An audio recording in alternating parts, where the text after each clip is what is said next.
Greetings fellow snowflakes, this is something a little bit different. Well, I've sort of done similar things to this in the past, but this is a guide to a particular rock band, and the band I've chosen to start with is The Cure, who are a favourite rock band of mine, up there with Pink Floyd, you know, and some of my favourite metal bands. The Cure are definitely one of my favourite rock bands of all time, so I'm going to talk about their releases and their history and blah blah blah. This is the only one of these this Rocktober because I'm spending so much time doing the my top 100 metal albums and my top 100 non-metal rock albums that you know, I can only slot one of these ones in this year. But in future Rocktobers, I'm sure I'll do more of these you know, guides to particular rock bands. But anyway, let's get on with The Cure. The Cure were founded in 1976 and were initially called Easy Cure. But then shortened their name to The Cure. Their first release was Three Imaginary Boys in 1979. That was their first album. The Cure at that time were Robert Smith on guitar and vocals, Michael Dempsey on bass, and Lol Tolhurst on drums.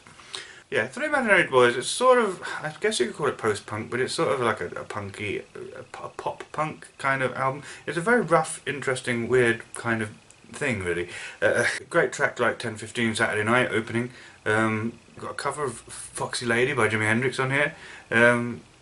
Yeah, just a bunch of very quirky, strange kind of pop punk-esque kind of, I don't know what you call them, interesting songs, which, you know, seem very, the whole affair does seem rather amateurish and rather chaotic, but that gives it a charm all of its own, I feel. So yeah, they also released an alternative version of their debut album very shortly after in 1980 called Boys Don't Cry, because they basically had two very big singles around this time. Boys Don't Cry, which is a mega important Cure song, very famous from a film about a trans guy called Boys Don't Cry. But I mean, it was a mega famous Cure song before that. It's one of the Cure's biggest hits, most well-known songs, and it's a brilliant song, to be honest. They had that as a single, and they also had another single at a time called Killing an Arab, which is, I think, loosely based on a kind of surrealist novel. Yeah, they had those two singles, so which weren't on Three Imaginary Boys. So when they did a new version of their debut album, called it Boys Don't Cry, they included Boys Don't Cry and Killing an Arab on there. I think another track that's on there that's not on Three Imaginary Boys is Jumping Someone Else's Train, which is another really good Cure track from their early days with The Cure, and was also a single, I believe. There are quite a few songs from Three Imaginary Boys that are on Boys Don't Cry, but there are some noticeable omissions, like the Foxy Lady cover is not present, for example. And it's a more polished kind of version of their debut, really, with some of the singles thrown in. Then they went gothic. You can argue all day as to whether The Cure were ever gothic rock or whether they were just post-punk or whatever, but yeah, certainly they go a lot more gothic on the next three album releases, and the first of which was 17 Seconds in 1980. By this time you still had Robert Smith on guitar and vocals, you still had Lol Tolhurst on drums, but you now had Matthew Hartley on keyboards and Simon Gallup on bass. Simon Gallup has become, Robert Smith, Lol Tolhurst and Simon Gallup are some very important members of The Cure that are there on a lot of their biggest releases. Yeah, 17 Seconds, good album. It's got Play for Today on it. It's got A Forest, of course, which is a single, and it's amazing. But Play for Today is also really good, and At Night and stuff. But it's a good album, a good kind of early 80s gothic-esque kind of post-punk album, and really good Cure album.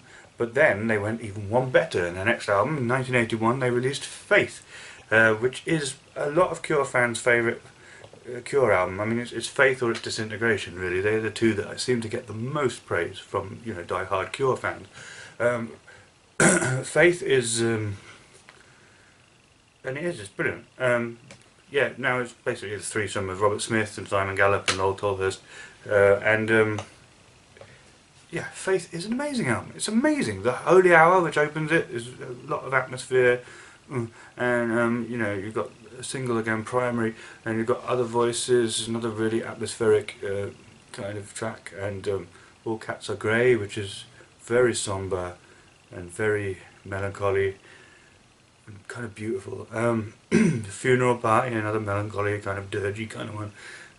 Doubt is quite rocking, and I've heard it called Angry before, but anyway. The Drowning Man, Faith. But yeah, basically there's not a bad track on this album. Faith is an amazing album, and definitely one of the Cure's best, up there with Disintegration, which would be the other one that I'd consider to be one of their best. Year after that they released Pornography, which is another very, very good Cure album. Their kind of gothic sound now is feeling a lot more primal somehow, a lot more edgy and chaotic, I don't know, sort of thing. A bit psychedelic at times as well. There's some weirdness on this album. 100 Years, the opener, is just it's amazing. I don't know what to say about these tracks. A lot of these early Cure tracks, but they just say that's amazing, because it is. Short Term Effect is great. The Hanging Garden is the single from the album. Siamese Twins and The Figurehead, both very good tracks about sexual dysfunction, sexual nervousness around sex, kind of promiscuous, dangerous kind of sex, I don't know.